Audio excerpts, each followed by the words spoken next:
Good morning to all. Welcome to Bosco Campus Vision. I am Asha SP, Assistant Professor, PG Department of Commerce, Don Bosco College, Kottayam.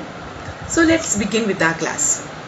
In the last class, we will discuss about what do you mean by assessment and what are the different types of assessment. Adile self-assessment aanu nammala last class il discuss cheythu. So we have three types of assessment in customs duty.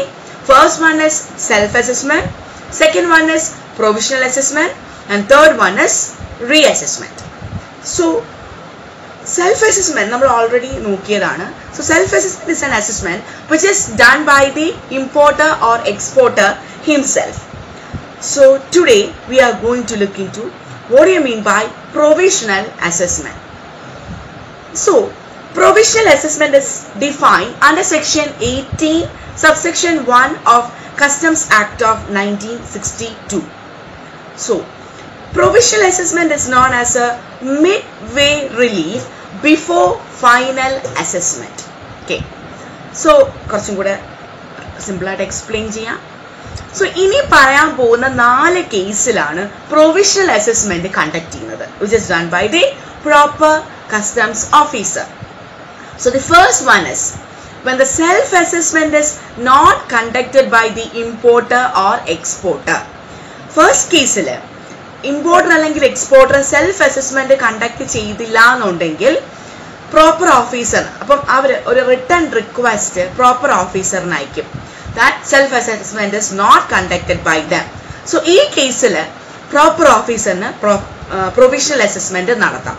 This is the first case when the self-assessment is not conducted by the importer or exporter. Okay.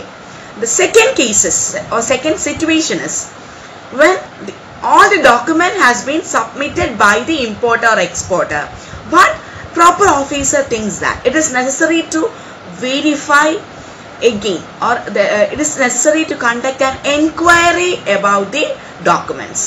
All documents importer അല്ലെങ്കിൽ exporter submit ചെയ്തു, but there is a necessity of further enquiry.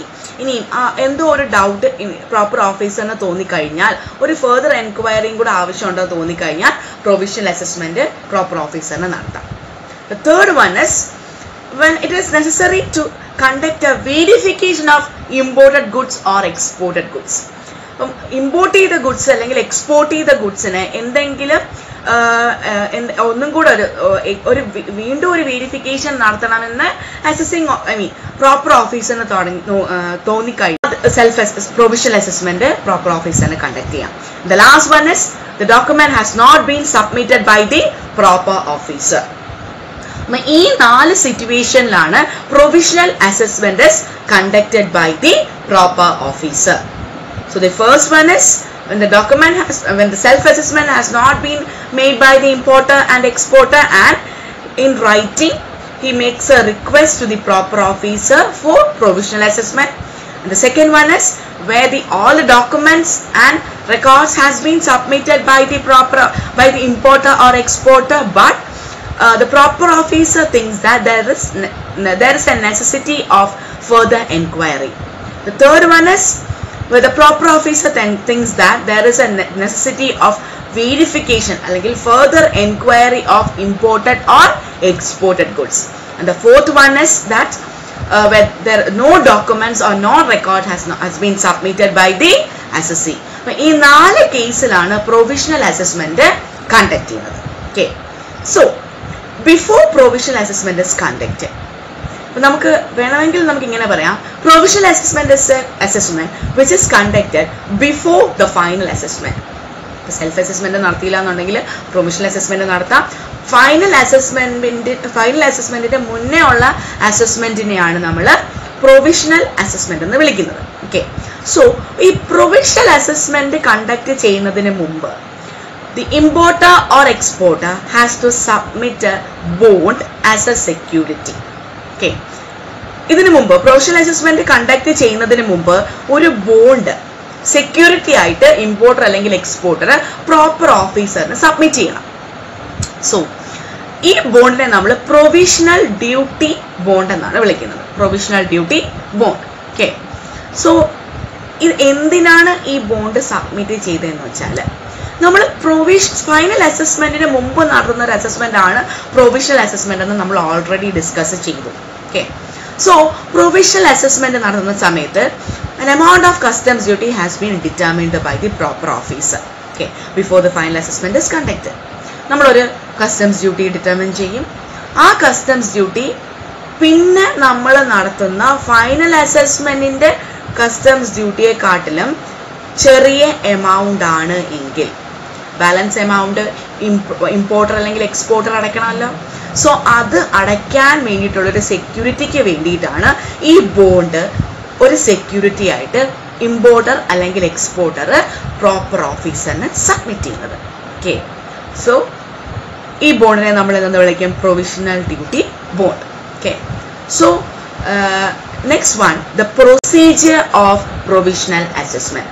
നമ്മൾ self അസസ്മെന്റിൽ ഒരു procedure നോക്കി, ഇതുപോലെ തന്നെ provisional അസസ്മെന്റിൽ ഒരു procedure ഉണ്ട്.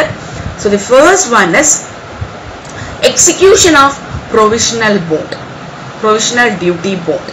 ഓക്കെ, ആദ്യം പ്രൊവിഷണൽ അസസ്മെന്റ് നടത്തുന്നതിന് മുമ്പ് ഈ പ്രൊവിഷണൽ ബോണ്ട് ഇമ്പോർട്ടർ അല്ലെങ്കിൽ എക്സ്പോർട്ടർ പ്രോപ്പർ ഓഫീസറിന് സബ്മിറ്റ് ചെയ്യണം as a sake of security. ഒരു സെക്യൂരിറ്റി ആയിട്ട് പ്രൊവിഷണൽ ഡ്യൂട്ടി ബോണ്ട് ഇമ്പോർട്ടർ അല്ലെങ്കിൽ എക്സ്പോർട്ടർ പ്രോപ്പർ ഓഫീസറിന് സബ്മിറ്റ് ചെയ്യണം.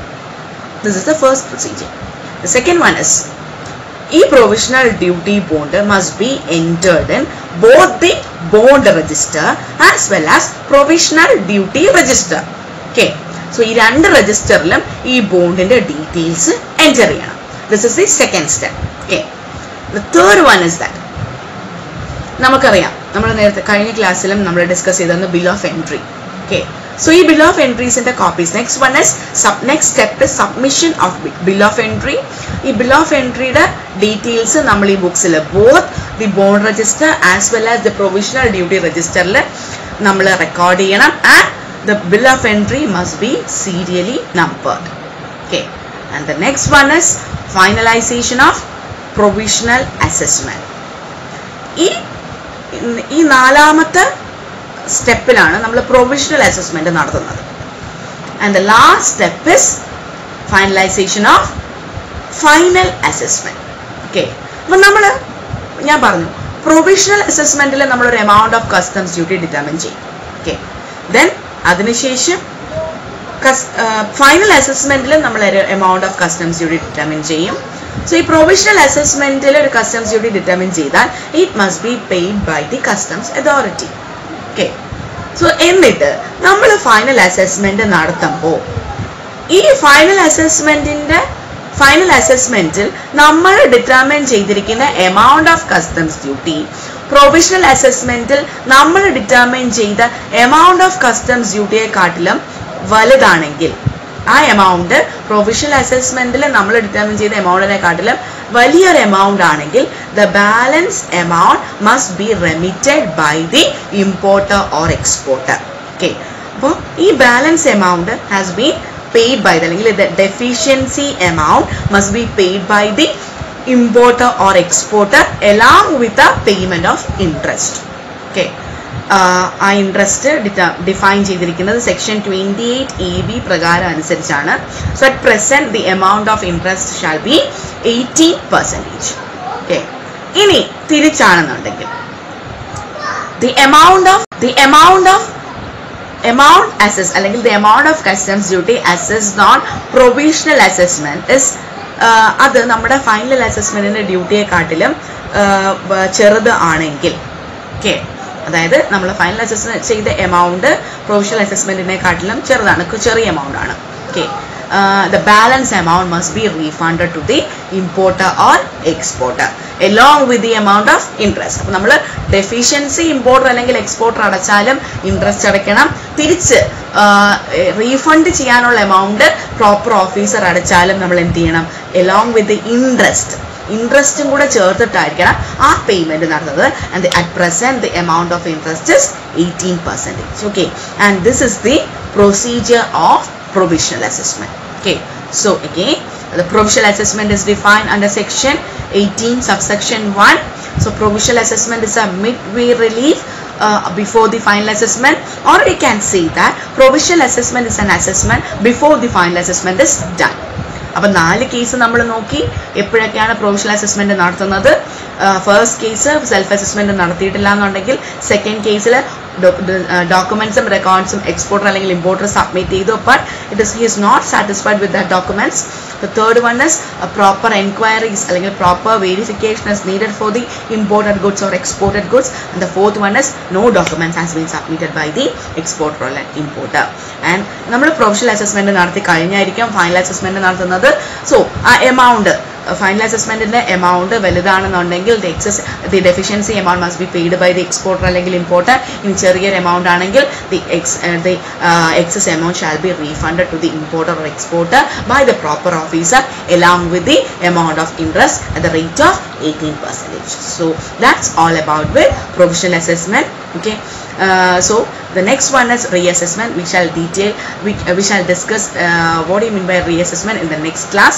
So thank you all.